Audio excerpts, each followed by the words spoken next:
lo que hemos visto a lo largo de estas 5 sesiones, ¿no?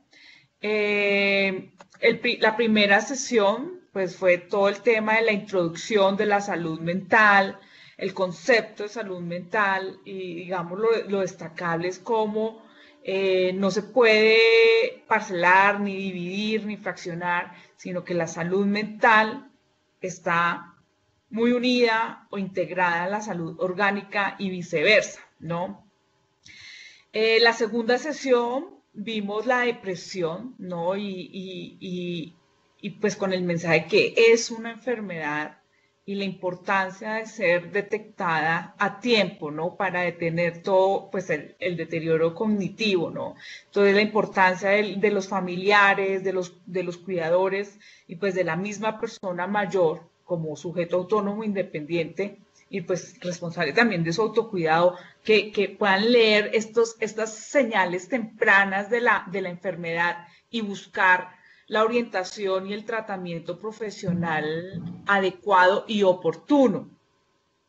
En la tercera sesión, pues vimos la cognición, ¿no? Y los cambios normales y cambios patológicos, ¿no? El envejecimiento, la doctora Lina nos decía, el envejecimiento es un proceso que sí trae transformaciones y cambios físicos, neurológicos, el tamaño del cerebro también cambia, pero eso no significa que haya cambios patológicos o tenga que ver cambios patológicos con el envejecimiento, ¿no? Es lo más como rescatable, entre otros mensajes de esa sesión, ¿no? Envejecimiento no significa tener un deterioro cognitivo per se, ¿no? Sí hay unos cambios, pero no necesariamente tienen que ser patológicos hay como una zona gris donde pues también hay que estar muy alerta de cuándo empieza lo patológico, ¿no? Y hay unos criterios para identificar, ¿no? Como la reiteración y las pérdidas de memoria, ¿no? La semana pasada, la última sesión, vimos las demencias y las diferentes demencias que son pues, más frecuentes en la edad, ¿no? Entre ellas, pues el Alzheimer, la demencia cardiovascular, la frontotemporal, cuerpos de Levy y todas las señales de alarma que también debemos identificar para también tener una respuesta y buscar un diagnóstico multidisciplinario, pues, a tiempo, ¿no? Pero el mensaje en la sesión pasada es que envejecimiento no significa demencia, ¿no? Ese es como también el mensaje y que hay muchos factores y muchos elementos que están pues a disposición de las familias y de la persona mayor, ¿no? Como la reserva cognitiva que permite, digamos, detener o tratar ese deterioro cognitivo. Hoy, que es nuestra última sesión y aprovecho para agradecerles a todos los participantes que se han venido uniendo y que nos han acompañado a lo largo de este recorrido por la salud mental de las personas mayores. Pues agradecerles pues sus preguntas, sus comentarios, su participación. Y bueno, esta última sesión es resiliencia en las personas mayores. Nuevamente reitero el agradecimiento de la Fundación Saldarriaga Concha, la doctora Lina María, y hoy particularmente tenemos 2 invitados también especiales, parte del equipo de la Fundación Saldarriaga, ¿no? Está Santiago López, que es un sociólogo de la Universidad Nacional y también pues con mucha experiencia en temas de investigación cualitativa, cuantitativa, análisis de datos, de envejecimiento. Y está Ana María Ortiz, que es coordinadora del área de salud de bienestar de la Fundación Saldarriaga. Bueno, Santiago, adelante. Bueno, muy buenas tardes para todos y todas los participantes. Muchísimas gracias. Y pues, como ya nos habían hecho la introducción, vamos a comenzar esta charla hablando de resiliencia en las personas mayores. Entonces, este es el contenido, este es un pequeño abrebocas como para que vean de lo que va a tratar la sesión y como para que tengamos un hilo conductor que nos permita no perdernos. Primero vamos a hablar de qué es la resiliencia, qué no es la resiliencia, de la resiliencia y la neurobiología, los cambios neurobiológicos, cuál es la relación entre la resiliencia y las personas mayores, terapias dirigidas a mejorar la resiliencia, la empatía y la resolución de conflictos, la intergeneracionalidad, la exigibilidad de derechos, la importancia de crecer frente a la adversidad y finalmente un ejercicio para practicarlo. Entonces, pues ya le damos comienzo a la presentación con mi compañera Ana María. Buenas tardes, ¿me escuchan? Sí, te escuchamos bien. ¿Cómo están? Bueno, mucho gusto. Como les estaba contando Santiago, mi nombre es Ana María Ortiz, coordino el área de salud y bienestar de la Fundación. Trabajamos de la mano con Lina en este proceso que ha sido muy interesante. Queremos contarles un poco hoy de la resiliencia. Es un concepto que llevamos trabajando ya hace bastante tiempo, sin embargo, creo que ha sido muy mal interpretado. Yo quiero que ustedes recuerden, por favor, que este tema particular nace de la ingeniería y es la capacidad que tienen algunos metales o algunos elementos de volver a su forma inicial. En ese sentido, queremos dar la línea específica sobre la cual vamos a hablar hoy para tocar el tema de la resiliencia y las personas mayores. La resiliencia es esa capacidad para lograr una adaptación exitosa frente a los retos propios del desarrollo de la vida. También es la capacidad que tienen los seres humanos de transformar cualquier tipo de problema o suceso negativo en factores de cambio, crecimiento y generación de oportunidades. En blanco y negro, ¿esto qué quiere decir? Que independientemente de las condiciones o del contexto que yo pueda estar teniendo, puedo sacar provecho de cada una de esas situaciones. Es una oportunidad para construir, tanto a nivel familiar, comunitario, individual sobre todo, y en términos emocionales, a partir de condiciones que para nosotros son estresantes. Queremos contarles también qué no es la resiliencia. La resiliencia no es algo extraño, no es algo externo, es algo que practicamos muchas veces y ni siquiera nos damos cuenta. Hay una diferencia entre la resiliencia y los procesos de adaptación. Muchas veces confundimos este ejercicio en hay que aguantar, hay que aguantar, hay que aguantar, hay que adaptarse. Hay que simplemente entender que esta es la situación y ya. Sin embargo, son muy diferentes. Vamos a diferenciar, en este caso particular, la resiliencia de estos procesos de, entre comillas, aguante. ¿Qué quiere decir? Quiere decir que la resiliencia nos da la oportunidad de crecer.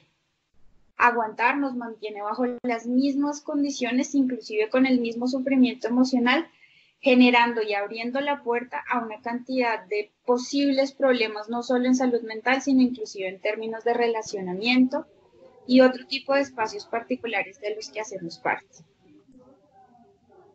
Queremos contarles un poco sobre la neurobiología y la resiliencia.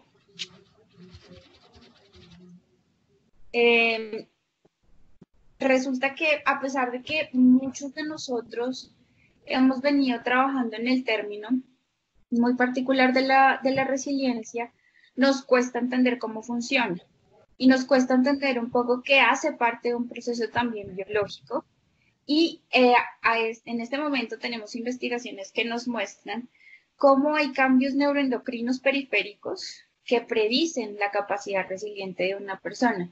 Es decir, si hay personas que de base pueden llegar a ser más resilientes que otras. Sin embargo, los mismos estudios neurobiológicos proponen y ponen sobre la mesa la posibilidad de ampliar esa capacidad resiliente y ese funcionamiento molecular que ocurre de manera específica en esas personas a quienes logramos entrenar y acompañar para que puedan llegar a ser más resilientes. Esto tiene que ver mucho con la promoción de un funcionamiento conductual y cognitivo adecuado en situaciones que nos generan estrés y angustia. En el paradigma de la derrota social, yo les quiero contar un poquito sobre esto. Siguiente, por favor, Santiago.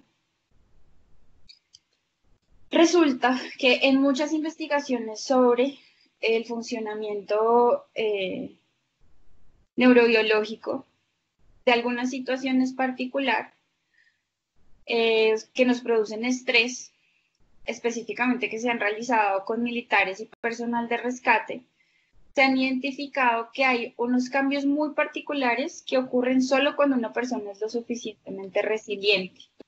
¿Eso qué significa? Que se han identificado una variedad de cambios en la expresión génica y modificaciones de un par de hormonas y situaciones particulares que ocurren en el cerebro, que solo pasan cuando una persona tiene la capacidad de ser resiliente. En este momento quiero darle la palabra a Santiago. Bueno, entonces, digamos como el centro, el corazón de lo que nos trae aquí es preguntarnos por la resiliencia y las personas mayores. Sin embargo, antes de hablar de la resiliencia y las personas mayores, les queríamos traer aquí un par de reflexiones que son súper importantes para lograr entender la relación entre resiliencia y personas mayores de una forma creativa y de una forma positiva. Lo primero es que tenemos que romper todos los mitos que tenemos frente a la vejez, concretamente los asociados a estos tres puntos que, que están aquí abajo. El primero es un dicho colombiano, bastante común en algunas zonas de este país, que significa loro viejo no aprende a hablar y que se refiere a que las personas mayores ya no aprenden, ¿cierto? Ese es el primer mito como que tenemos que borrar para poder entender la relación entre resiliencia y personas mayores. Las personas mayores sí aprenden cosas y todo el tiempo están renovando esas capacidades que tienen frente, no solo frente a la resiliencia, sino frente en general todos los aspectos de su vida. El segundo es esta sensación de lo que pasó, pasó, o que ya todo está vivido, que es una digamos, como una percepción negativa de la vejez en el sentido en el que ya pasó. Es decir, en el sentido en que en esta etapa de la vida ya las cosas que ocurrieron, digamos, como que ya no importan y las cosas que vienen en el futuro importan aún menos. En ese sentido es especialmente fuerte la segunda, que dice que ya todo está vivido, en el sentido en que consideramos a las personas mayores como personas que no tienen nada nuevo que vivir en sus vidas y nada importante nuevo que les vaya a ocurrir en sus biografías. Ese es el segundo que tenemos que borrar. Y el tercero es uno que está muy asociado al etarismo, que es la discriminación por edad o ajeísmo, y es esta excusa, él o ella es así porque está viejo, ¿no? Pretender que las personas mayores, digamos, como que tienen ciertas actitudes o ciertas posiciones frente a la vida por el simple hecho de ser viejas. Entonces, ¿por qué es importante romper estos mitos de la vejez para entender la resiliencia en las personas mayores? Porque tenemos que empezar a comprender a las personas mayores como personas que aprenden, como personas que tienen proyectos y que tienen unas dinámicas y unas cosas en el futuro que quieren llegar a tener y unos proyectos que quieren llegar a finalizar y unas personas que, digamos, están llenas de capacidades, llenas de experiencia, llenas de conocimiento y que ese conocimiento, esas capacidades pueden ser aportadas de ellas frente a la sociedad y frente a las demás personas y frente a las demás personas mayores. Entonces, ¿qué otra cosa también es importante tener en cuenta para comenzar a hablar, digamos, como de estos puntos que queremos conversar más en adelante? Es entender a las personas mayores como agentes de su propia salud mental. ¿Esto qué quiere decir? Que las personas mayores tienen acción y tienen actividad frente a su propia salud mental. Pueden hacer cosas para mejorarla. Pueden hacer cosas para que, digamos, los retos propios de la vida, como ya lo venía hablando Ana María, los inviten a crecer y los inviten a reinventarse de formas nuevas. La vejez es un momento fundamental de la vida, en el cual la resiliencia es central. ¿Por qué? Porque hay que quitarnos de la cabeza el ya para qué, porque la vejez es un momento importante y es un momento valioso, pero a la vez también no podemos idealizar la vejez y pensarla, digamos, como por fuera de sus dificultades y por fuera de sus retos. Hay que pensar la vejez como un momento de la vida. Y como cualquier momento de la vida, como la niñez, como la adolescencia, como la juventud, como la adultez, tiene momentos y tiene experiencias específicas, tiene retos grandes a los que las personas se enfrentan y también tiene satisfacciones muy grandes a la hora de llegarlos. Entonces, pensar en la vejez, digamos, como en ese momento también muy vital, nos hace pensar en la resiliencia como en esa herramienta que pueden tener las personas mayores para enfrentarse a esos nuevos retos de la vejez. De la mejor manera, claramente, y de la forma más saludable posible. Entonces, aquí le doy el paso de nuevo a Ana María. Digamos que esto que nos viene diciendo Santiago y muy en línea a lo que Lina les ha venido contando en los webinars anteriores, muy sobre cómo funcionan las emociones, cómo funcionan algunas patologías relacionadas con la salud mental. Resulta que el proceso de resiliencia se basa también en procesos terapéuticos y nace de diferentes enfoques que buscan no solo entender este proceso, sino además darnos luces de cómo podemos empezar a mejorar independientemente de la edad algunas condiciones. Yo quiero retomar algunas de las particularidades que mencionaba Santiago frente al loro viejo no aprende a hablar. Sin embargo, las terapias de tercera generación o las terapias cognitivo-conductuales, como les ha venido contando Lina, nos han probado que indistintamente de la edad, efectivamente, Sí hay unas modificaciones particulares que pueden hacerse tanto a nivel conductual como cognitivo, que pueden ayudar o acompañar el mejoramiento de la calidad de vida y de la salud mental de una persona. Este tema particular de la resiliencia relacionado con los procesos terapéuticos, acá les estamos mencionando los que más hemos utilizado realmente y los que más investigación tienen, no solo como fundación, sino también a nivel mundial. Hay evidencia de que estos enfoques implementados en población en riesgo mejoran la resistencia a sucesos estresantes de la vida y previenen el desarrollo de algunos trastornos. ¿Esto qué quiere decir muy en blanco y negro? Ya sabemos que todos somos resilientes, no en la misma competencia ni en la misma capacidad. Sin embargo, sí hay un tema que yo quiero que cada uno de ustedes se pregunte, y es, al llegar a cierta edad, cuando uno empieza a mirar para atrás y empieza a evaluar un poco la manera en la que ha resuelto ciertas situaciones, no siempre ha sido la mejor, pero en ocasiones sí ha generado mucha tranquilidad, que esto está acompañado también de la madurez, de la edad, de los recursos sociales también que tenemos alrededor. La pregunta es si de pronto hemos sido más resilientes de lo que creemos. Ahora bien, la necesidad de hablar de estos temas particulares durante la vejez es, aquí no hay nada acabado, aquí tenemos un curso de vida que todavía no termina, no sabemos cuándo va a terminar, y al que necesitamos incluirle otra cantidad de actividades, la prevención de la exclusión, nuevos mecanismos de socialización, seguramente pérdida de seres queridos y algunos de los deterioros que se han venido mencionando a través de los webinars. Entonces es importante que retomemos ese punto particular para poder hablar de la resiliencia y de la necesidad del proceso de formación en estos temas que nunca acaba, al igual que el desarrollo humano. Listo, aquí queremos traerles, o digamos, como otra experiencia muy específica y tiene que ver con la resolución de conflictos, la empatía y la resiliencia. Lo primero que tenemos que pensar en la resolución de conflictos es que es una categoría inherente a las relaciones humanas. ¿Cómo queremos que ustedes nos, digamos, como que se piensen esta clase de cosas? El conflicto no es algo negativo en sí. Solemos pensar en conflicto y decimos como, uy, no, conflicto es algo malo, es cuando mi relación está mal con alguien. Sin embargo, no solemos pensar, digamos, como que el conflicto, en cierto sentido, es inevitable y hace parte de las relaciones humanas. Quiero que piensen con quiénes, las personas con las que ustedes tienen relaciones muy cercanas y relaciones muy queridas. En todas esas relaciones siempre ha habido momentos de tensión y ha habido momentos de tensión que se resuelven de una manera en la cual se fortalecen o no las relaciones de las dos personas o más personas que están en ellas. Entonces, primero con este puntico como en la mente de pensarnos el conflicto como algo inevitable y como algo que puede llegar a ayudarnos a crecer. El conflicto y la resolución de conflictos es algo común en las personas mayores. Es decir, las personas mayores siguen estando dentro de sus hogares, siguen teniendo relaciones con sus familias, con sus hijos, con sus nietos, con otras personas mayores. Y en este sentido, la empatía y la resiliencia, la empatía en concreto y la resiliencia también como un todo, son dos herramientas fundamentales para las personas mayores. La empatía, ¿por qué?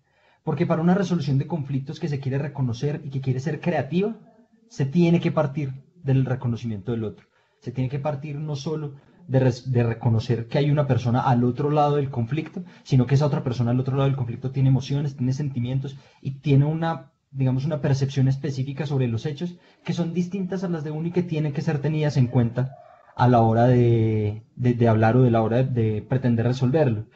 ¿Por qué queremos traer esto? Porque, digamos, es bastante recurrente y yo creo que todos y todas hemos escuchado acá la frase el conflicto es una oportunidad, ¿no? Como es una frase que se tiende a repetir bastante, pero digamos como que a esa frase le falta un apellido y es el conflicto es una oportunidad si nosotros lo tomamos como una oportunidad y si desde nuestras capacidades, desde nuestra salud mental y desde las cosas que tenemos para aportar, logramos construir de una mejor manera una solución. Esto es importante para las personas mayores ya que la resiliencia, y ellas se han demostrado muy resilientes, digamos como es una población que en todos los estudios ha demostrado ser bastante resiliente, puede reconstruir también sus relaciones sociales con las otras personas de una manera creativa después de un conflicto. Se necesita la resiliencia, ¿por qué? Porque necesita la resiliencia para aprenderse y adaptar frente a esos nuevos retos que tienen que ver en específico con la relación entre las personas. Aquí hay otro punto que queremos tratar que también tiene que ver con la relación entre las personas y es la intergeneracionalidad, que son las relaciones sociales entre distintas generaciones. Si uno lo piensa en un hogar, digamos, como no es la mejor manera de pensarlo, pero es la más fácil, es la más intuitiva que tenemos, están los abuelos, los padres y los hijos. ¿Cierto? Esas son las relaciones intergeneracionales entre las personas de un rango etario que están por encima de los 60 años, entre las personas mayores, los adultos y las adultas, los jóvenes y los niños. Digamos como la forma más esquemática de tenerla. Una relación, una sociedad, digamos, que tenga un tejido social saludable digamos, como que sea bastante sólido, tiende a tener muchas relaciones entre las generaciones. ¿Por qué es importante? Digamos, como, porque no es un capricho, porque en casi todos los documentos de política pública, en las recomendaciones, incluso en la convención, aparece el tema de la intergeneracionalidad. Porque la intergeneracionalidad nos permite que las personas mayores se relacionen entre ellas, entre personas mayores, pero también que logren comunicar sus conocimientos, logren comunicar sus habilidades y logren darle, digamos, como continuar tradiciones, en el caso colombiano, en el caso, digamos, bastante latinoamericano, a las generaciones que están, digamos, como que son más jóvenes. Es fundamental para la integración social de las personas mayores, es fundamental para su participación, de lo cual ya vamos a hablar pronto, y hace parte de sus derechos fundamentales. ¿Por qué? Porque es su capacidad de participar en un tejido comunitario que tiene múltiples generaciones. Este punto, digamos, es muy importante para mantenernos pensando en la resiliencia permanentemente. Este es el siguiente punto que queríamos tratar. Tiene que ver con participación social y comunitaria de las personas mayores. Esta es una participación social que ya tiene que ver intergeneracionalmente, claro, porque la sociedad, lo que está allá afuera, las comunidades son intergeneracionales, pero es algo mucho más específico, ¿cierto? Tiene mucho que ver con sus derechos y con su capacidad de agruparse y de tener organizaciones que permitan, digamos, como hacer eco de sus necesidades. Solemos pensar, digamos, como hay una frase que también se repite mucho que es la de sociedad civil, ¿cierto? Y pensamos en la sociedad civil como en la ciudadanía. Sin embargo, para ser un poco más ajustados, uno debería pensar en la sociedad civil como la ciudadanía que está organizada alrededor de intereses y derechos, o alrededor de intereses y prioridades, o alrededor de intereses y gustos incluso. Para este caso es muy importante el empoderamiento de las personas mayores. Otra palabra que se suele escuchar mucho, sí, sin embargo, de la cual no solemos sentarnos como a pensar un poco más en ella. Es el conocimiento de los derechos, la participación social y comunitaria y la capacidad de agruparse las personas mayores alrededor de sus intereses. La intergeneracionalidad y la participación de las personas mayores, tanto comunitaria como socialmente, digamos, como en espacios de decisión, previene la discriminación por edad. Y este es un mensaje, digamos, como que quisiéramos que se llevaran y que lo pensaran y que, digamos, como que lo reflexionaran alrededor de sus relaciones sociales y de la relación que ustedes tienen con las personas mayores que son cercanas a ustedes. En la medida en la que es súper, súper importante pensar que una sociedad que tenga espacios donde haya muchas generaciones compartiendo y a la vez donde tenga espacios donde las personas mayores estén agrupadas y estén participando de manera colectiva, nos hace pensar en la vejez de una forma distinta. Al principio les quisimos empezar esta reflexión llamándolos pues, a barrernos de un montón de mitos que tiene la vejez y el envejecimiento. Y este es uno de esos, digamos. Tenemos que empezar a pensar la vejez no solo como una carga de cosas negativas y como un universo de cosas, digamos, como a la cual nos genera miedo y empezar a pensarla de forma más afirmativa. Y pensarla de forma más afirmativa es viendo más personas mayores participando socialmente y viendo más personas mayores participando en su comunidad. Entonces le doy el paso a Ana María para que explique esta imagen tan bonita. Bueno, digamos que hemos venido hablando de lo biológico, de cómo esto se enlaza con otras actividades o con otros procesos de la vida diaria, con el proceso de envejecimiento particularmente. Digamos que en este momento queremos contarles sobre cómo también hemos aprendido en la vida cotidiana a ser resilientes. Esto lo hacemos y lo hacemos muy bonito con personas mayores, con dos actividades particulares. Uno es el ejercicio del dibujo y la hoja rota, y el otro es el ejercicio de la matera de la maceta pintada. Resulta que nosotros podemos pintar en este momento nuestro escenario ideal o nuestro momento de felicidad ideal. Lo pintamos en una hoja común y corriente sin ningún problema. ¿Qué pasa cuando yo rompo esa hoja? Romper esa hoja, ¿sí?, implica las condiciones de vida reales, el conflicto armado, la violencia intrafamiliar, la pérdida de un ser querido, situaciones, la pérdida del trabajo, el aislamiento. son situaciones que para cada uno de nosotros terminan siendo totalmente estresantes y destructivas de alguna manera. Ahora bien, el reto es pegar la hoja, porque nuestra vida sigue siendo exactamente la misma del cuadro, solo que va a tener algún par de cicatrices adicionales. Volvemos al punto entre la diferencia entre aguantar y ser resiliente. El proceso de aguante, este proceso de usted no diga nada, usted no respire, usted no grite, usted no diga lo que piensa, usted simplemente siga siendo el mismo, es cuando dejamos esa hoja totalmente destrozada y no buscamos cómo pegarla. El proceso de pegar la hoja implica que yo tengo la necesidad de identificar, uno, con qué la pego, ¿sí? Y dos, de qué manera la voy a pegar. ¿La voy a pegar de la misma manera? ¿Existe la posibilidad de que yo pueda obtener algún beneficio de pegarla de otra manera? ¿Sí?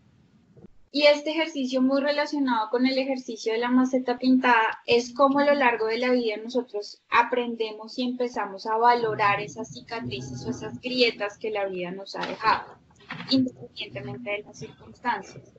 Esto obviamente no quiere decir que nos estamos poniendo los más felices porque fuimos víctimas del conflicto armado, ni nada por el estilo, sino que muchas situaciones particulares han generado, así como han generado posiblemente rezagos a nivel físico, rezagos a nivel mental, en mí como ser humano también puede haber logrado otro tipo de beneficios. Ese es el punto focal de este ejercicio y de empezar a hablar específicamente de resiliencia. Es yo que necesité en ciertos momentos de la vida para volver a pegar ese jarrón. Necesité empatía, necesité asertiva, necesité pensamiento creativo, necesité pensamiento crítico, necesité mejorar mis relaciones comunitarias y sociales, necesité resolver algunos temas físicos también. Y esta invitación hoy no es, y esto sí queremos ser muy enfáticos, no es que la vida es feliz y todo es perfecto y todo se puede arreglar, no, porque últimamente con estos temas del aislamiento el mensaje suele ser ese, de a pesar de las condiciones, entonces vamos a ser felices. No, se trata de bajo las condiciones saquemos provecho de momentos particulares. La resiliencia nos dice que a pesar del estrés, la tristeza, la ira y otro tipo de emociones que se pueden presentar por una situación estresante, ¿cómo las usamos a nuestro favor? ¿Cómo usamos ese tipo de situaciones para nuestro beneficio? No es fácil, nadie ha dicho que esto es fácil, se aprende a lo largo de la vida. Y si ustedes ven esta maceta recién pintada cuando nacemos, por decirlo de alguna manera, y la comparamos con la maceta al final del proceso de la vida, tiene dos diferencias muy particulares. La primera es que aún no hemos roto la maceta, no se ha roto con absolutamente nada. No hay estrés, todavía no hay ansiedad, no hay depresión, no hay ninguna situación que nos genere algún tipo de dolor, por decirlo de alguna manera. Y a medida que vamos creciendo, y es un tema muy complicado, lo que va pasando es que lo que hacemos es quitar los pedazos de la maceta que no nos gustan. Los quitamos y ¿qué pasa? La maceta empieza a quedar incompleta. La finalidad es que esa maceta sea igual de valorada de la manera en la que fue pegada, con los pedazos con los que fue pegada, con las herramientas con las que tuvo que ser pegada, que muchas veces todo este proceso tiene que ver con acompañamientos terapéuticos, con acompañamiento de la familia, y nosotros sí estamos muy a favor de los procesos de formación porque sabemos que se pueden hacer, tenemos investigaciones al respecto y hemos probado que tienen una eficacia muy particular en las personas mayores precisamente porque ellos entendieron que hay situaciones que los hicieron no más fuertes, esto no se trata de ser más fuertes, pero que sí lograron salir con éxito de algunas situaciones que parecían imposibles en términos emocionales.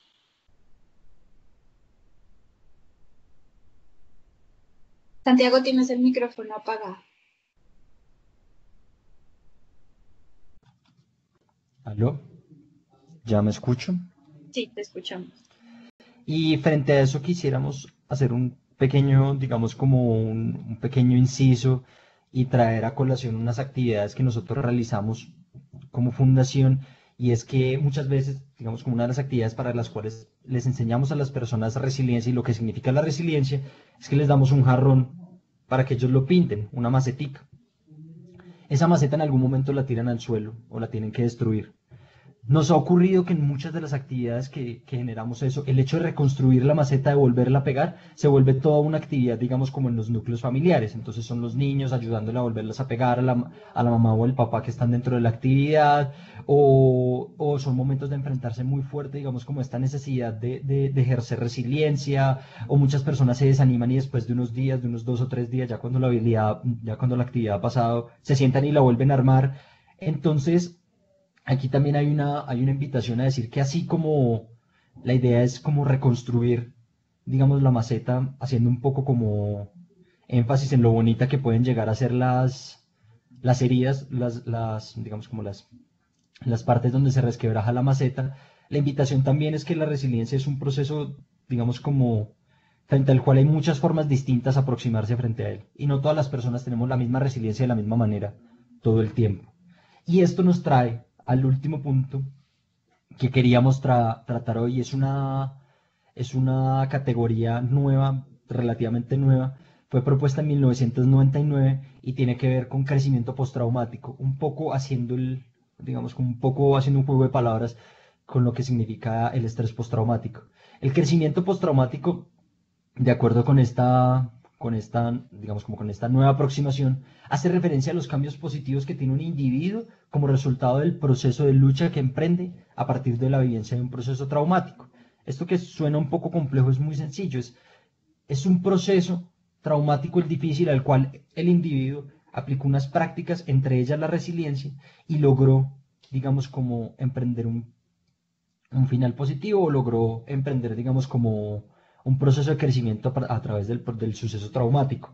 Lo que hemos venido aquí tratando durante toda esta presentación es un poco hacer énfasis en este momento del crecimiento postraumático, es decir, el momento en el cual la resiliencia es una habilidad, pero también es una herramienta que nos permite enfrentarnos a los retos, a los conflictos interpersonales, a los conflictos con los hechos, digamos, o a unos grandes estresores, digamos, como tenemos la desgracia de tener en este momento, pues que digamos es un estresor externo, es una cosa muy muy grande que está ocurriendo por fuera de nuestras, digamos, como de nuestra propia capacidad de decidirlo como humanos, y cómo cogemos todos esos elementos y entre ellas utilizamos la resiliencia como una de las herramientas que nos van a permitir sobreponernos a esos procesos y crecer en ese camino.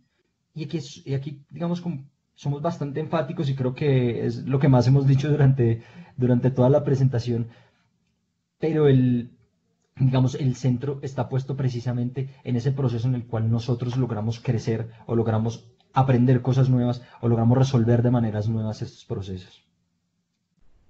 Y aquí le doy el paso a Ana María. Vamos a hacer un pequeño ejercicio como para mejorar nuestras habilidades. Aquí con este tema del ejercicio de respiración, les vamos a enviar a través del chat un video donde especificamos y explicamos para las personas mayores cómo se hacen este tipo de ejercicios de respiración. Si ustedes recuerdan, unas diapositivas antes hablamos de terapias de tercera generación, de técnicas cognitivo-conductuales y otro tipo de mecanismos para empezar a hacer este tema de promoción de resiliencia. La promoción de la resiliencia tiene un paso a paso, ¿sí? Tenemos que aprender a identificar cuál es ese agente que nos está generando estrés, empezar a quitar como esa reacción de ansiedad, esas reacciones físicas de ansiedad que nos puede producir esa situación particular de estrés, y empezar a hacer modificaciones tanto a nivel conductual como a nivel cognitivo. Este ejercicio de respiración, y es algo que venimos haciendo desde hace ya bastantes años en la fundación, no lo hacemos solo con personas mayores, sino con absolutamente todas las personas. Estos ejercicios de respiración tienen toda la evidencia científica de cómo funcionan, de cómo hacen modificación de respuestas biológicas en el cuerpo frente a situaciones particulares de miedo, de ansiedad. Y es necesario que nosotros también le quitemos un poco, desmitifiquemos que el proceso de respiración es algo mágico o algo por el estilo. Nos han dicho miles de cosas en los grupos de personas mayores que es inclusive hasta pecado, o sea, una cantidad de situaciones muy particulares, pero tenemos que tener el foco a que esto es como nuestras pastillitas iniciales y que se van a permanecer durante el tiempo, para empezar a trabajar en esas capacidades resilientes. Yo con el cerebro y con mis ideas alborotadas no tengo capacidad de responder de una manera efectiva, ¿sí? Sin embargo, cuando yo realizo este tipo de ejercicios y logro que las reacciones fisiológicas de mi cuerpo empiecen a desescalar, ya no tenga taquicardia, que la situación ya no me den ganas de llorar, que me dejen de sudar las manos, que me dejen de temblar las piernas, que sienta la boca supremamente seca. Esas situaciones de estrés particular los van a poner en una situación diferente. Cuando yo empiezo a trabajar, ya cuando tengo mi tasa cardíaca regulada, mi respiración regulada, no tengo ningún síntoma físico que me alerta de que algo está mal, sino bajo esta circunstancia, que sigue siendo negativa, no le estamos quitando lo negativo a la situación, sigue siendo una situación aversiva, yo cómo puedo responder. Les vamos a enviar el video a través del chat. Y muchas gracias por su atención el día de hoy.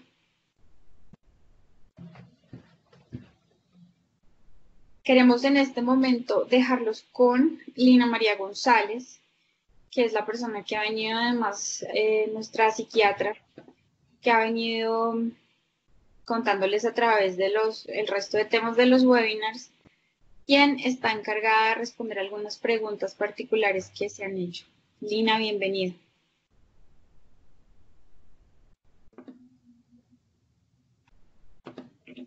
Lina, ¿tienes el micrófono quizás apagado?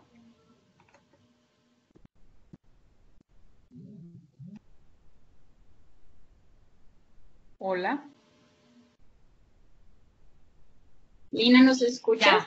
Sí, muchas gracias y espero que en esta apuesta que hicimos de trabajar resiliencia con Santiago y Ana María, hubieran todos podido comprender esa herramienta que tenemos los seres humanos y que sin duda alguna y muy en línea a lo que hemos trabajado en estos 5 sesiones, hablando de salud mental, hablando de deterioro cognitivo, hablando de demencias, la resiliencia se vuelve un elemento fundamental justamente para poder abordar estas situaciones.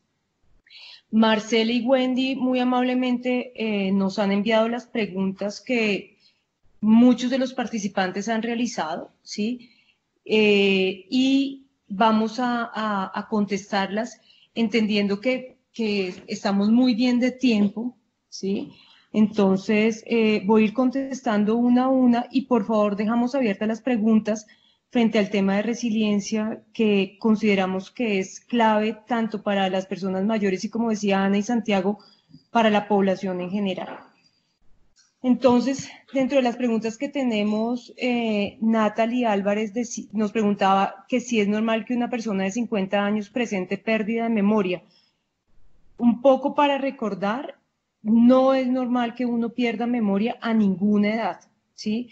Si yo empiezo a tener pérdidas de memoria particularmente en memoria de corto plazo, en esos eventos que acaban de pasar, acuérdense lo que hablábamos cuando vimos cognición, así como cuando vimos demencia, que cuando estamos teniendo dificultades para recordar eventos recientes, eso es una alerta que nos tiene que llevar a, venga, vale la pena que revisemos, vale la pena que miremos, vale la pena que chequemos qué puede estar pasando. Recuerden, por favor, que las pérdidas de memoria pueden ser por muchas causas, entre otras, deterioro cognitivo como demencia, pero también tenemos que recordar que pueden estar asociadas a depresión, ansiedad, etc. María Elena Silva nos decía que ella quisiera saber si es hereditario. Hay una línea de demencia tipo Alzheimer que tiene claramente un componente genético asociado, pero otros tipos de demencias, acuérdense que hablábamos de la demencia vascular, de la demencia mixta, estas no son demencias que sean hereditarias, es decir, están mucho más asociadas a hipertensión arterial, diabetes mellitus, enfermedades pulmonares obstructivas crónicas, enfermedades reumatológicas. Pero además es importante que tengan en cuenta que si yo tengo un antecedente familiar de estas enfermedades, tengo también más riesgo de terminar haciendo algún tipo de enfermedad, llámese diabetes, hipertensión, etc. Es decir, para responderle a María Elena Si hay un componente hereditario, si yo tengo, hay una línea muy, digamos que se ha visto particularmente entre mujeres. Si mi mamá tiene un Alzheimer, si mi abuela tiene un Alzheimer, posiblemente yo voy a tener un riesgo más alto, pero acuérdense que aquí la tarea grande es prevenir enfermedad cardiovascular, ejercicio físico, hábitos saludables en mi comida y recuerden muchísimo reserva cognitiva, o sea, ahí es donde podemos trabajar fuertemente. Alexandra Peñafil nos pregunta qué actividades se deben realizar para ayudar a un adulto mayor a mejorar la memoria y con qué tiempo de repetición la realizaría. Hay muchas actividades que podemos hacer para favorecer memoria, ¿sí? Les voy a recomendar 4 actividades. Una es todas las actividades que tengan que ver con aprendizaje de nuevos lenguajes, de nuevas palabras, aprender un idioma nuevo, aprender palabras nuevas, saber, por ejemplo, que a esto que tengo puesto le puedo decir blusa o le puedo decir camisón, es decir, tiene muchas palabras que un esfero le puedo llamar bolígrafo, plumígrafo, esfero, ¿sí? Entre más, acuérdense que entre más cantidad de palabras tengamos, ahí hay una muy buena opción. La segunda es todo lo que tenga que ver con secuencias, ¿sí? Es decir, yo, por ejemplo, cuando leo un libro, cuando leo un autor, García Márquez, estos grandes autores latinoamericanos que tenemos, Vargas Llosa, bueno, etcétera, miren que las novelas de ellos nos obligan a que tenga que recordar yo permanentemente, por ejemplo, es que Juana, la que se casó ahora, es que era la novia de Pedro, ¿sí? Entonces me obliga a hacer secuenciación, ¿sí? Las novelas en general nos obligan a hacer secuenciación, pero ¿qué es lo importante? Lo importante no es dejar a la persona mayor viendo la novela y hasta luego, sino lo importante es poder conversar con ella de la novela, recordar qué pasó, acordarnos qué estaba ocurriendo. Hay un tercer ejercicio que, entre otras cosas, tiene muy buena evidencia clínica. No recuerdo exactamente el nombre técnico en este momento, pero es todos los ejercicios que tienen que ver con recordar eventos previos, ¿sí? Entonces, escoger esos álbumes de fotos, ¿sí? Y acordarme, mira, este es el matrimonio de tal persona cuando se casó con tal otra y cómo fue eso y cómo era el vestido de la novia y qué pasaba cuando le entregaron el ramo, pero además mira los nietos de tal persona. Eso se ha visto que favorece nuevas conexiones neuronales que se habían perdido, ¿sí? Entonces, en ese sentido, nos ayuda muchísimo para que las personas puedan ver, digamos, cosas nuevas o cosas que, más que cosas nuevas, como cosas que ocurrieron previamente, pero que las puedo traer a futuro. Otro de los ejercicios que vale la pena realizar son los ejercicios que tienen que ver con recordación nuevas de palabras o recordación de palabras, por ejemplo, jugar lotería, jugar adivinanzas, ¿sí? Todo lo que me implique recoger memoria me ayuda mucho para todos los ejercicios que tienen que ver con cognición en particular. Ahora, también hay otros que podemos utilizar en estos casos, ¿sí? Que ustedes pueden tener ahí, la lectura de periódicos sirve mucho, la conversación diaria, ¿sí? Una de las cosas que nos ocurre mucho con las personas mayores es que nos parece aburrido conversar con ellos y mucho más si tienen una demencia. Aquí la conversación, el contacto social, el que las personas las llamen, esto que estamos haciendo ahorita de vernos frente a frente nos ayuda cantidades. Vivian Romero nos pregunta una pregunta, ¿cómo puedo reforzar la memoria de un adulto mayor? Ya les conté. ¿Y cómo se puede mejorar sus estados de ánimo de un adulto? Muy bien lo anotaba Ana María y Santiago, todos estos ejercicios que les contaron ellos, meditación, los ejercicios de respiración, el aprender a estar aquí ahora, nos ayuda mucho en términos de afectividad para las personas mayores. ¿Qué otra cosa nos ayuda a cantidades? Ejercicio físico, ¿sí?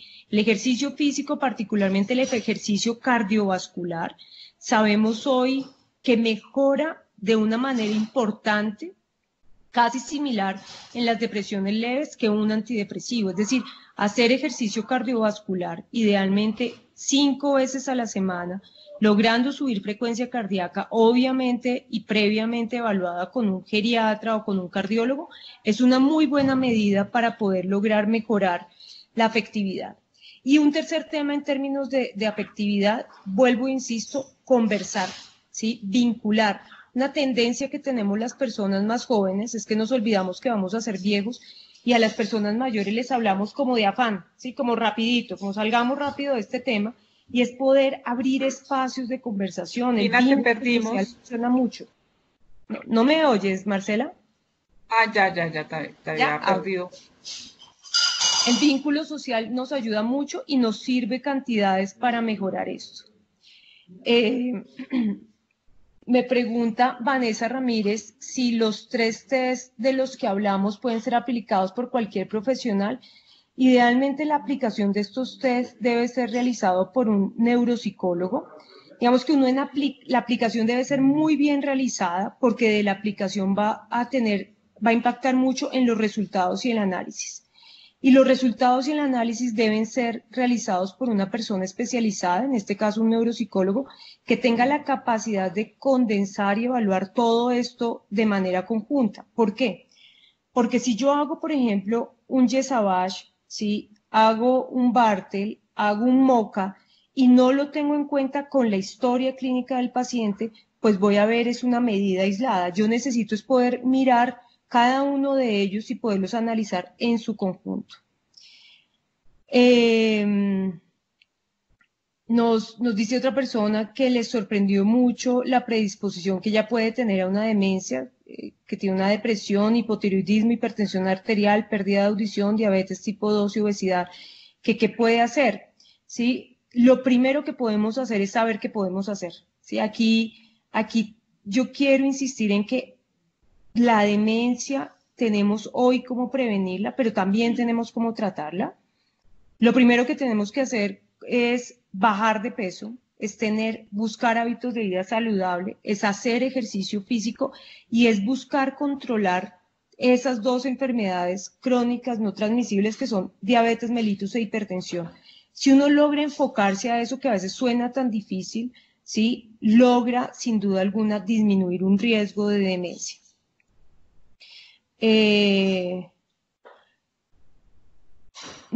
Catalina Piñeros me dice que le gustaría que le compartiéramos bibliografía sobre entrenamiento en estimulación neurocognitiva. Vamos a enviarles a través de Wendy y de Marcela de HelpAge unos links frente a estimulación neurocognitiva. Realmente hay muchas aplicaciones en este momento, muchas apuestas en estimulación neurocognitiva. Como se los contaba yo en la sesión previa, la estimulación cognitiva, si bien debe arrancar por ser realizada por un profesional, ajustarla, organizarla con la persona, la idea es que la familia pueda también trabajar en ella. Estas eran en general las preguntas que teníamos. Les queremos agradecer mucho el espacio. No sé si tenemos preguntas sobre resiliencia, Marcela. Sí, bastantes. Bueno, voy a tratar de como consolidarlas en varias. ¿Qué recomendaciones sugerirías para trabajar la resiliencia en personas que son rígidas frente sí, en la vejez, que el oro viejo no aprende a hablar? ¿Cómo romper esas estructuras tan rígidas? Y también hay otra pregunta que va dirigida también, cómo iniciar trabajar esa resistencia al cambio, ¿no? Que muchas personas mayores pues tienen, y cómo trabajar, por ejemplo, la resiliencia en personas con alguna tendencia al suicidio o con alguna enfermedad de depresión. Ahí uní varias preguntas. Hola. ¿Escuchan? Había silenciado el micrófono. Voy a dividir las 2 preguntas que nos acabas de hacer en 2, y las primeras le voy a dar el paso a Ana y a Santiago para que lo contesten. La primera pregunta que nos hacen es, cómo podemos favorecer la resiliencia en una persona mayor y cómo actuar frente a las posiciones a veces rígidas que tienen algunas personas mayores. Y ahí les doy el paso a Ana y a Santiago. Bueno, acá hay un tema muy particular y es la apertura. Digamos que trabajar en términos de rigidez de personalidad y pensamiento no siempre es muy fácil, pero lo que nosotros les recomendamos es empezar con actividades muy específicas, muy pequeñas además en el tiempo, pero que tengan un impacto importante. Yo quiero volver a la actividad, por ejemplo, de la hoja. Nosotros hemos trabajado esto con diferentes grupos poblacionales y, bueno, obviamente también con personas mayores, y ha sido un ejercicio disruptor. Es decir, cómo empezamos a mover específicamente este tema particular con esta persona que, y lo voy a decir de una manera muy coloquial, que es imposible penetrar. O sea, es una persona supremamente estricta, dura, no cree en absolutamente nada, tiene una rigidez de pensamiento importante. Y empezamos también con estos ejercicios pequeños que Lina les estaba contando sobre respiración y mindfulness, aprender a estar aquí y ahora. Son pequeñas actividades que nos van abriendo la puerta para poder generar procesos más grandes a lo largo del tiempo. Esto no, lo que nos dicen, no siempre es fácil con este tipo de personas. Sin embargo, lo que hacemos son ese tipo de actividades muy puntuales.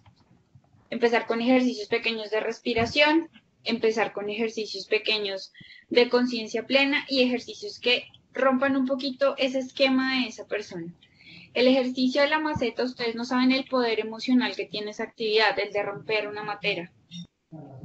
Porque la voy a romper, si la matera sirve, y empezamos un ejercicio de cuestionar algunas actividades y, por decirlo de alguna manera, pensamientos que se han mantenido a lo largo de la vida. Y con respecto a la segunda parte de las preguntas que tenían mucho que ver con cómo combatir, ¿no? Como con esta idea de cómo hacemos para generar significados positivos alrededor de la vejez y que no nos quedemos solo con esto del loro viejo no aprende a hablar, de que ya para qué lo hacemos. La primera, y creo que, digamos, como la plataforma de HelpAge es supremamente importante para esa, la primera es la agrupación. Es decir, es fundamental y dice mucho de la salud de una sociedad el hecho de que hayan organizaciones sociales que se dediquen a los temas de las personas mayores. Organizaciones sociales que pueden o no tener personas mayores, pero que todo el tiempo están impulsando, están sensibilizando y están poniendo a las personas mayores y a los mensajes y a los significados que para ellas son importantes dentro de la agenda pública. Usualmente pensamos en la agenda pública como solo lo que le importan a los, digamos, como lo que discuten los políticos, y no pensamos en la agenda política en lo que discute la gente, o sea, en lo que discuten las personas, en los que están hablando las personas cuando se están tomando un café en la calle, o cuando están en el transporte público.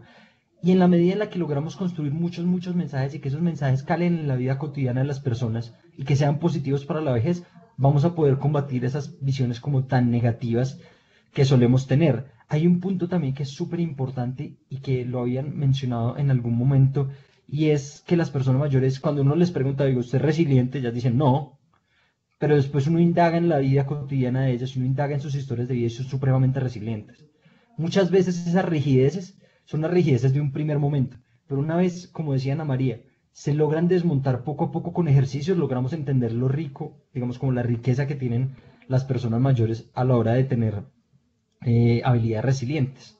Entonces serían como esas dos cositas. Combatir esos mensajes negativos también nos puede ayudar muchísimo, digamos, como frente a estas personas que en primer momento son supremamente rígidas al cambio. Muchas gracias a Ana y Santiago. Marcela, tenemos más preguntas. Sí, hay varias y de una vez pido muchas disculpas por no abordar todas, pero todavía tenemos 4 minuticos. Esta última, bueno, hay una pregunta que es el manejo del estrés en las personas mayores con depresión o que están pasando por un proceso de duelo. En Ecuador, que la crisis del coronavirus es bastante, pues, dramática, ¿no? Cómo acompañar, cómo fortalecer esta resiliencia en distancia frente a la pérdida de familiares y duelos, ¿no? Cómo acompañar a las personas mayores en este proceso. Yo quisiera, pareciera que a mí me gusta dividir las preguntas, pero quisiera ponerlo en dos partes, ¿sí? Una primera que me voy a permitir contestar y otra que les voy a dar el paso a Ana y Santiago. Lo primero que es importante tener en cuenta es saber si esta persona mayor está o no haciendo una depresión. A veces confundimos el estrés con depresión y viceversa, ¿sí? Es importante poder tener claro qué tanto una persona mayor se está deprimiendo, ¿sí? Recordemos los síntomas que habíamos hablado. Síntomas que se mantienen durante más de 2 semanas, de tristeza permanente, aislamiento, disminución del apetito, inhibición motora, llanto permanente, ideas continuas de muerte o de suicidio, ¿sí? Ahí tenemos que empezar a pensar qué tanto se puede estar deprimiendo y acuérdense esa línea gris que hablábamos de depresión y demencia. ¿Listo? Entonces, si yo pienso que una persona se puede estar deprimiendo, es clave asistir a un escenario de salud para que sea valorada por un médico, posteriormente por un psiquiatra y dé un tratamiento en relación a esto. Ahora bien, ¿cómo tratar o cómo acompañar a las personas mayores frente a la situación del COVID y frente a ese estrés que genera esto? Y ahí les doy la palabra a Santiago y a Ana María.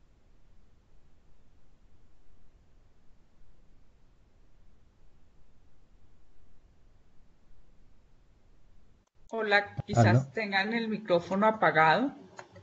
¿Aló? ¿Ya me Hola, escucho? sí. Bueno, en primera medida, digamos como la Fundación Saldarriaga Concha también ha venido desarrollando como una serie de preguntas, como, digamos, esta pregunta es muy recurrente, ¿cierto? Como cómo apoyar a las personas mayores en el contexto del COVID. La primera es, primero y antes que nada, tener la claridad de lo que Lina acaba de decir, es decir, si una persona mayor está teniendo síntomas de depresión y está haciendo una depresión, lo más importante es consultar al médico digamos como dejar, entre comillas, eso, acompañarlo de profesionales, de personas que sean capaces y que hayan estudiado lo suficiente como para realizar eso, pero ya en estos apoyos en los cuales nosotros, digamos, como ciudadanos, como sociedad civil, como población, como familias, en los otros cuidados a los cuales nos podemos nosotros vincular, tiene mucho que ver con conversar con las personas mayores, ponerles atención, que esto digamos es algo de lo que no hablamos aquí porque hablar del etarismo nos tomaría todo el día, pero muchas veces a las personas mayores las escuchamos por encima, ¿cierto? Como si no fuera importante lo que estuvieran diciendo, lo que Lina estaba comentando con respecto a las preguntas que resolvió. Eh, Lograr mantener la interacción social con ellas a pesar del distanciamiento social que tenemos que tener con ellas. ¿Esto qué quiere decir? Muchas personas mayores, por ejemplo, tienen dentro de su registro las cartas, escribirse cartas. Esto puede tener, digamos, como la posibilidad no solo de escuchar y de hablar con historias, sino también de nosotros vincularnos con un lenguaje que les es común a ellas. Hay una cosa que es súper, súper común que las personas mayores nos dicen a nosotros los jóvenes, y es que nosotros queremos, que nosotros queremos todo muy rápido, hablamos todo muy rápido, y que buena parte de nuestra comunicación ellos no la entienden. Tenemos que también ser, digamos, como muy, muy empáticos con eso y tenemos que tratar de desarrollar herramientas para poder comunicarnos con ella con distanciamiento y con las pautas que son requeridas para, digamos, como para ellas. Y el acompañamiento en general, digamos, cuando ya no son personas mayores que sean cercanas a nosotros, sino que son personas mayores que habitan en nuestra comunidad, que pueden ser nuestros vecinos, que pueden ser, no sé, una persona mayor que es trabajador o trabajadora de un sitio cercano al que nosotros vivimos. Tener en cuenta todo el tiempo que siempre y cuando respetemos la privacidad con ellos, hay mucha interacción que podemos seguir manteniendo, cuidando, digamos, como el distanciamiento y cuidando el aislamiento preventivo en el que están. Esta respuesta la damos así porque, digamos, la primera parte de la respuesta a la pregunta, digamos, la hizo Lina. El apoyo en el contexto del duelo y sobre todo de un estresor externo como es el COVID, es, digamos que requiere de muchas habilidades que son profesionales. Y en la medida en la que nosotros nos podemos vincular, es sobre todo con eso, con el apoyo psicoemocional, con estar ahí para esa persona, escucharla y ser como muy, como aportar mucho desde nuestras posibilidades y desde nuestras capacidades y conocimientos a que esa persona mayor esté bien. Yo quiero terminar un poco la línea de Lina y de Santiago con lo siguiente, y es que tenemos que ser muy cuidadosos que el aislamiento físico no implique un aislamiento social, emocional o familiar. Nosotros hemos encontrado que la falta de entrenamiento de muchas de esas personas mayores en el uso de tecnologías de la información limita también el acceso a otros espacios de estas familias, de estas personas mayores.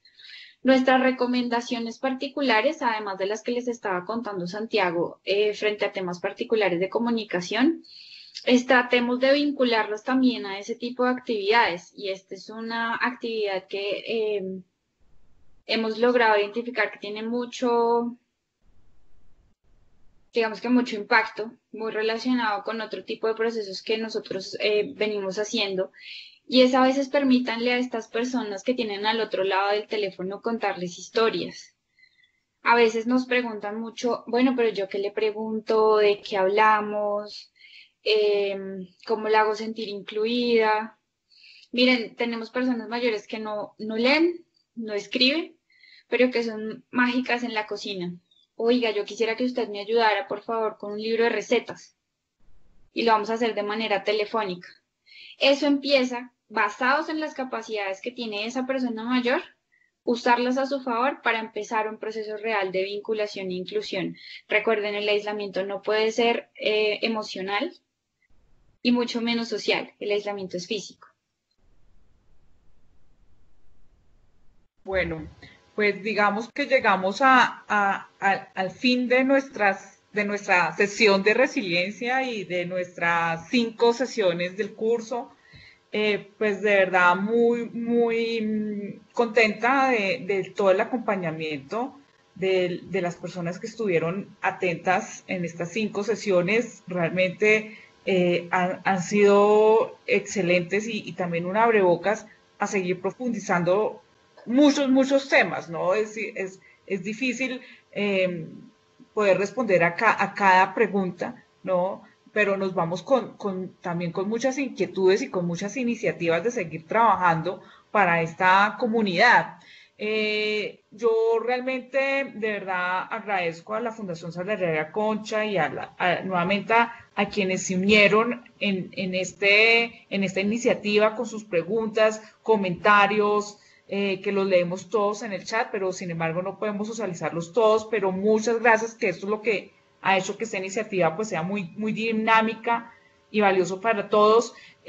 Antes de concluir, yo quisiera decirles que vamos a enviarles una encuesta, también un poco para recibir su retroalimentación, qué podemos seguir trabajando, qué temas podríamos seguir profundizando, y Santiago nos va a comentar sobre una investigación, una iniciativa de una investigación, y que seguramente podríamos invitarlos a que ustedes desde sus diferentes roles puedan participar también. No sé, Santiago, si quieras comentar en un minuto de qué se trata la investigación, y en la encuesta estaríamos también preguntándoles si quisieran participar de esta investigación.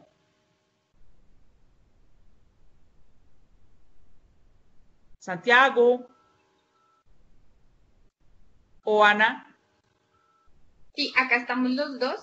Santiago les va a contar un poco en qué consiste la investigación y digamos que para tal fin queremos contarles también cómo funcionó el proceso de emisión Colombia Envejece, cómo funcionó el proceso de emisión República Dominicana Envejece, que son una serie de investigaciones que venimos realizando muy en línea a que de manera tanto cuantitativa como cualitativa le demos un alcance a las reales condiciones de la población,